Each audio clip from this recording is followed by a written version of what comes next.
Thank you. All right, now let's get started with some intel in English, okay? And I'll tell you what, guys, we did get a little bit tonight, this evening, that I hadn't counted on. So that's a good thing. All right, let's talk about kind of where we were, where I said we were, and how it might have been misconstrued a little bit. But all right, let's start with this. We looked at the possibility of us getting notified, I thought, on Tuesday's call. I believe I said 4th, 5th, and 6th, which would have been Wednesday, Thursday, Friday, right? But that's before I found out that the information we got directly out of Iraq from people who are connected very highly to, let's say, some upper echelon in Kurdistan, were radioing back that we would get that the Iraqis would seat their government, install their president, and maybe get their rate put out on the 6th, 7th, or 8th. And we sort of focused on the 7th. We know the 6th is a holy day. Ain't nothing going to happen on the holy day. 7th is possible. 8th is the first business day in Iraq. So maybe everything gets settled in before their first day of business on Sunday, the 8th. Okay? So you got Iraq there, 6th, 7th, 8th. Then we hear, well, wait a minute. There's still a lot happening as we have replaced the central banks. That's no longer a term we are going to ever use now. The central banks have been DQ'd, which means disqualified. They have been eliminated. The banks that are now in force in all 206 or 209 countries, or however many countries we have, right? And some of the banks are actually duplicated to other countries, where certain countries may use the same bank. And these are gold bullion banks, GBBs, gold bullion banks. Okay? Now, these gold bullion banks are not affiliated with the Rothschilds like the other central banks were. So there's no, at least as far as we know at this point, there's no cabal influence in these gold bullion banks. Why are they called that? Because they are the bank which would house the gold bullion and other assets that would give each country's currency the value that it will have. So your gold bullion banks have that. Now guess what is tied to those gold bullion banks starting this weekend? Now, we're going to count the weekend as Saturday, Sunday, and going to Monday. Saturday, Sunday, Monday, these gold bullion banks, these countries that those banks represent, are going to put out gold-backed bonds, B-O-N-D-S, gold-backed bonds. So this is the first time these countries, in many cases, when's the last time the U.S. had a gold-backed bond? About probably in the 1880s or 1890s, okay, if then. So this is new. Now, what is a bond? It's a debt instrument. But the fact that it's gold-backed gives it tremendous value and security, especially as the price of gold goes up. Okay, so these gold-backed bonds are going to be issued, let's use that term because bonds are issued starting this weekend to those from those countries that are ready. Doesn't mean every single country is ready, because first of all, what does a country have to be? It has to be gold-backed. Their currencies have to be gold-backed, or at least asset-backed with some portion of that asset in gold, to have a gold-backed bond. So that's a very good thing that this is happening. very good thing that this weekend. Now, I don't know how many countries will start issuing these, and if they have to issue them on a certain day. I've got the impression they would be starting to issue them over this weekend. Now, it doesn't mean everybody, but the countries that are ready are good to go. Now, what else needs to be ready? The quantum financial system, the QFS, has to be synchronized with all of these gold-backed banks. That process is a process of activation codes. Each particular gold-backed bank in all of these countries globally has a specific activation code which is provided from the quantum financial system. So the quantum is sending these out. Now, I don't believe they've started to go out, but these will go out, and then this will activate those particular banks to the quantum financial system. Now, how will the banks respond?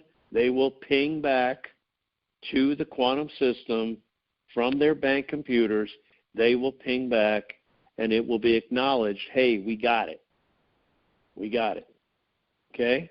Now, if there seems to be a holdup or somebody's not pinging back, I'm sure the proper security will be sent out immediately to make sure that that bank is activated, even if it has to be done manually. Okay? So I don't expect the resistance to this. There could be some resistance, but not like as if it were with the Rothschild central banks. No. Okay, so that's one aspect that I think is very important. And now I'll get to when we think we're going, but let's do this first. This is really important. You remember last Thursday, a week ago, I brought up the concept of, okay, if you have a bona fide project in your presentation and you are going to be doing something with some longevity, etc., okay, you could take, if you're a ZIM holder now, this is only for ZIM holders, you would be able to take 10% of your quantum account, remember, and for our example, this is only an example. For our quantum account, we started with 100 trillion ZIM, a 1T note, we call it, a 100T note. So let's say you had that, and you had that note, and it went into a digital USN inside the quantum computer, the quantum financial system, and we call that our quantum account. It's digital. Doesn't earn any interest. It's just there. Now, we have heard that, remember I told you that we would get to move 10% if you had projects. Well, guess what? That's changed again. But it's changed for the good. Because now, if you have a bona fide project with longevity that you can present in that 5 to 8 minute segment, guess what? Now you're taking up to 50% of your quantum account and putting it in your, what do we call it? Our primary account with, in this case, with Wells Fargo.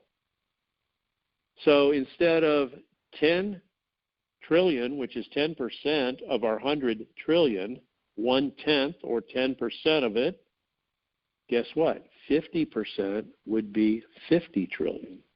And guess what? You earn interest on that 50 trillion that's in your primary account.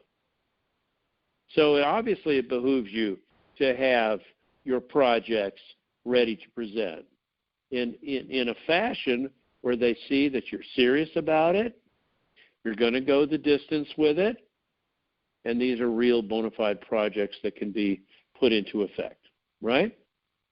Not a big deal. Sue's been doing this for 3 years, doing projects and building these out for people, helping them with their presentations, and still helping until we got swamped with too many emails, and she's just working through those as well as she can to get those project templates out.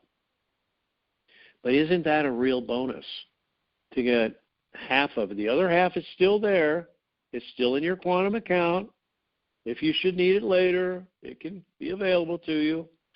But no longer are you really restricted to 10%. Now you're up to 50%. And I think people that are going to get 10% moved to their primary account are people without projects. So you still come out on that deal.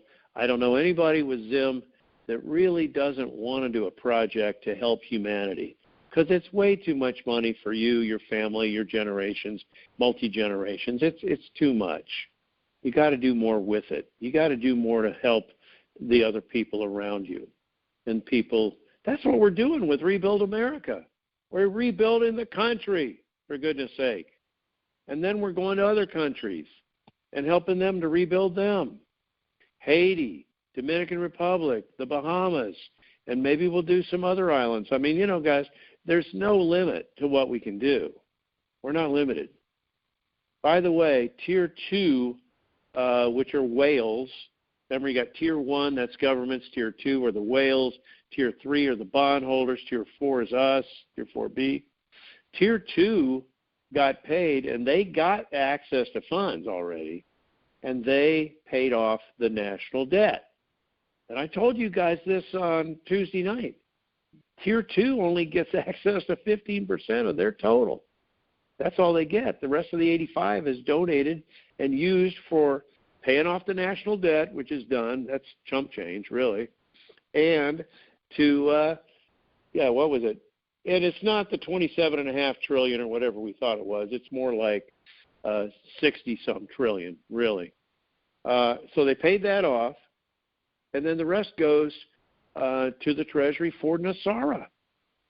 It's designed to go to pay our NESARA benefits, and they get to keep 15% for themselves. That's the deal they agreed to. That's what they signed up for. Good for them. Thank you, Tier 2. If any of you guys are listening as whales to the big call, thank you. We're kind of minnows compared to you guys, but we got a lot of minnows. So that's a big piece right there, you guys, to get access to 50% if you have bona fide projects. You're going to go the distance. You show the longevity aspect of it. Obviously, the job creation side is very important.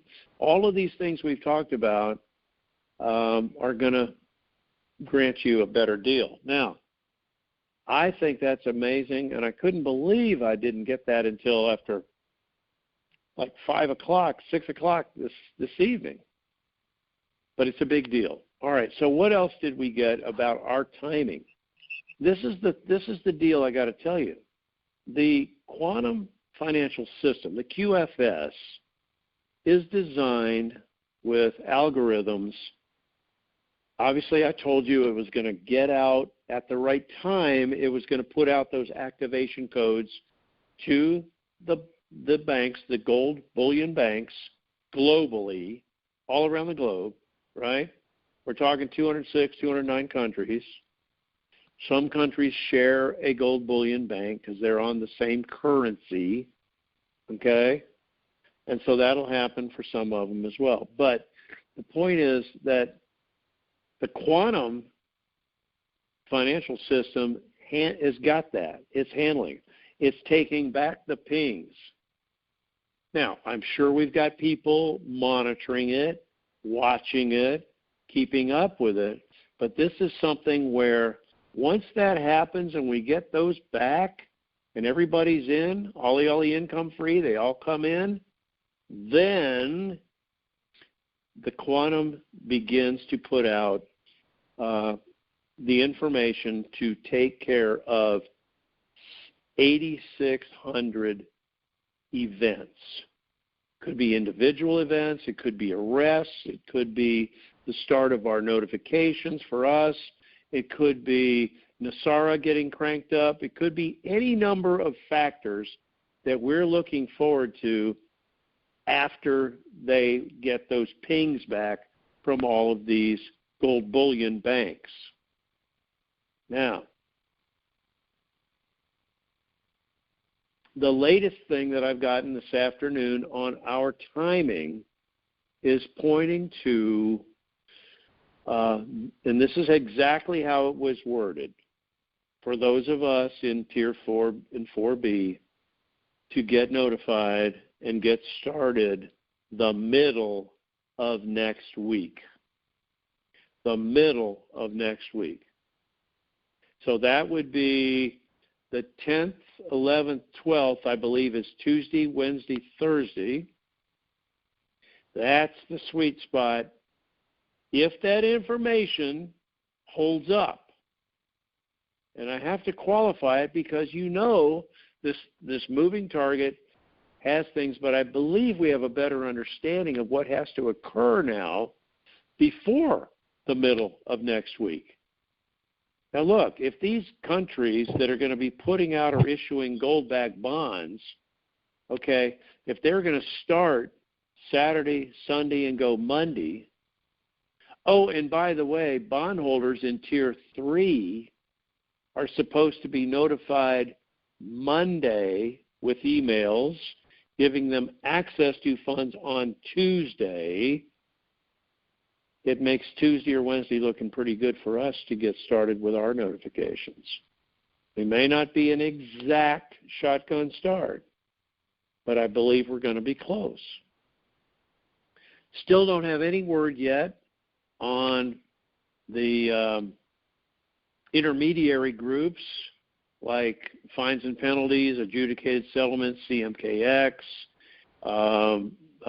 prosperity packages, farm claims, etc. Those have been sandwiched between Tier 3 and Tier 4, but I don't know if they're going to come out over the weekend, this weekend, or whether they'll come out when we get notified, so that nobody really gets access to their funds until we all essentially are participating in this. So, big week ahead, big weekend ahead for the world. And then I said on the call Tuesday that we were looking for NESARA to crank up between the 3rd and the 8th in its third phase. Now, that still may be true, but the 8th is Sunday. So what are we going to see from that? What are we going to know? It's hard to say. It's hard to say. I think every time we get dates on NESARA, they tend to get pushed back. I don't have a due date. I don't have a new date to give you. It could be the 15th for all we know. We don't know. But I believe it's going to be really good. I told you guys last time on Tuesday, I believe, that seniors, let's call it at least 65, that are not working, would be eligible for Universal Basic Income, UBI. And I don't know if it's going to be age 65 or 70, whenever it kicks in, but that's who's going to receive the UBI. Nobody else. You got to be at that age and older to get the UBI. So in a real sense, it is part of NESARA, after all, for seniors. Okay? So, what do we have? We've got the quantum computer in charge, running all these algorithms, calculating when the very best time is to send out those activation codes to the gold bullion banks. We've got those countries that are ready, issuing gold-backed bonds starting this weekend on Saturday and Sunday and Monday to start those. And we have us, theoretically, in theory, by the intel that I had today, starting middle of next week, however you want to define that, middle of next week. That's what I got. And, Sue is helping people that want to do Designing Your Best Future. Designing Your Best Future, $599 for 4 one-hour sessions. It's a package of 4 one-hour sessions. And that's what she's able to take emails for. Nothing else right now. Now, that's on hold. What I'm saying is the templates are on hold right now. She's doing everything she can to get those out. But new emails for templates are on hold. Same thing for Just What I Need. Those are on hold too.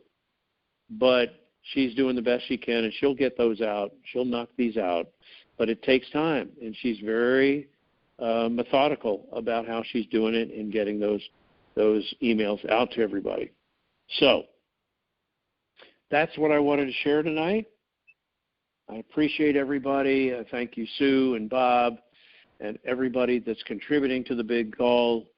Thank you, GCK, who's behind the scenes, and obviously Jeannie and Pastor Scott, and all of you who are listening as Big Call Universe, I call you, and who's listening around the globe. Thank you, the people that are translating the call, running it through translation software all over the globe in at least 6 or 8 other languages. Thank you for that. And thank you for people that transcribe the call, and thank you for people that get the call notes and forward those. Thank you. And thank you for getting it as accurate as you can. Thank you. I appreciate that. And I'm just very, I guess I would say, content with the fact that we're understanding the system a little bit better now. We're understanding what has to happen and somewhat of an order to take place. So I'm excited and I'm ready to go. So let's go ahead, pray the call out, and everybody have a great weekend. And we may be with you on Tuesday, or we might get notified Tuesday and not have a call. We'll see what happens. Okay? We just don't know. But if we do get numbers, when we get the numbers, that'll be the end of the big call. Don't cry, everybody. Don't cry. No, I'm just teasing. I really will miss it, too. And we'll be in touch with you by email, possibly with a podcast or a link that's attached to the email. So if you're not registered on BigCallUniverse.com, you are out of the loop, and we will not be able to contact you. Okay? So make sure that we have your latest up-to-date email in BigCallUniverse.com. All you do is register with your email. That's all you got to do. And then we'll go from there. Okay? And we'll be in touch with you, and then we'll be sending a podcast here and a podcast there and so on for you. Okay? So everybody have a great night. Have a great weekend. We love you, and we'll see you on the flip side.